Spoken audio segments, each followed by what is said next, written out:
سر میرا نام پرنو نائک ہے اور میں مرچنٹ نیوی میں کام کرتا ہوں۔ میرا سوال یہ ہے کہ اکارڈنگ ٹو قرآن یہ کہا جاتا ہے کہ جب قیامت کا دن آئے گا تو اس وقت اللہ جب سب کو پھر سے اٹھائیں گے تو کہا جائے گا کہ اپنی قبروں سے اٹھو۔ تو ہم ہندوؤں کا کیا ہوگا، کیونکہ ہماری تو کوئی قبر نہیں ہوتی۔ بھائی صاحب کا سوال ہے کہ وہ کہتے ہیں کہ قیامت کے دن جب اللہ تعالیٰ واپس سے ہمیں دوسری زندگی دیں گے تو کہیں گے اپنے قبروں سے اٹھو۔ ہندو بھائی صاحب پوچھے کہ ہندو لوگ تو قبر میں دفنائے نہیں جاتے، ہندو بچے دفنائے جاتے نا۔ ہندو بچے ہندو مذہب میں چھوٹا بچہ ہے، اس کو جلائے نہیں جاتا، اس کو دفنایا جاتا ہے۔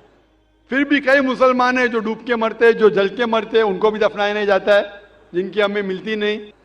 یہ جب اللہ تعالیٰ کہیں گے کہ پھر سے ہم زندگی دیں گے، ضرور نہیں کہ آپ قبر میں سے لے آ جائیں گے۔ جو بھی انسان مر چکا ہے اس کے نئی زندگی دی جائیں گے۔ قرآن مجید میں اللہ تعالیٰ فرماتا ہے کہ اللہ اس میں جان ڈالیں گے، پھر موت دیں گے، پھر سے جان ڈالیں گے۔ تو اللہ جان ڈالیں گا، چاہے وہ قبر میں ہے، چاہے جلایا گیا ہے، چاہے ڈوب گیا ہے، جو بھی حالت میں ہے اللہ اس انسان میں پھر سے جان ڈالیں گے۔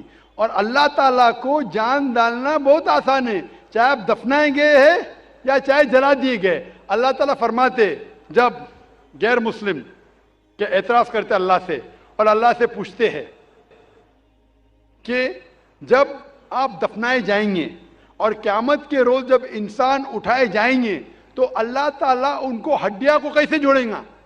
جیسے آپ پوچھ رہے نا، اللہ تعالیٰ جو قبر میں ان کو اٹھائیں گا، ہم قبر تو نہیں گئے، تو لوگ پوچھتے ہیں، قرآن مجید میں اس کا ذکر ہے سورہ قیام میں، سورہ نمبر 75 آیت نمبر 3-4 میں، کہ اللہ تعالیٰ ہڈیاں کو کیسے جوڑیں گا؟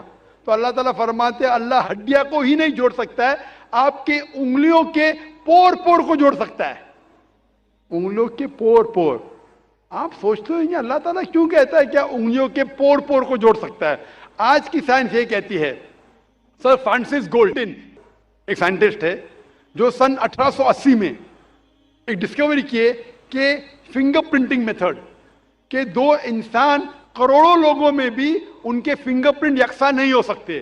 تو اللہ تعالیٰ فرماتے ہڈیوں کو تو چھوڑو، میں آپ کے انگلیوں کے پور پور کو اکٹھا کر سکتا ہوں اور ہو بہو ویسے پیدا کر سکتا ہوں۔ تو اللہ کے لیے پھر سے جان ڈالنا بہت آسان ہے، چاہے وہ انسان دفنایا گیا ہے یا جلایا دیا گیا ہے یا ڈوب کے مرا ہے۔ اللہ کو پھر سے جان ڈالنے میں، چاہے وہ مسلمان مرا یا ہندو مرا یا عیسائی مرا، اللہ کو جان ڈالنے میں بہت آسان ہے، کن فیکن۔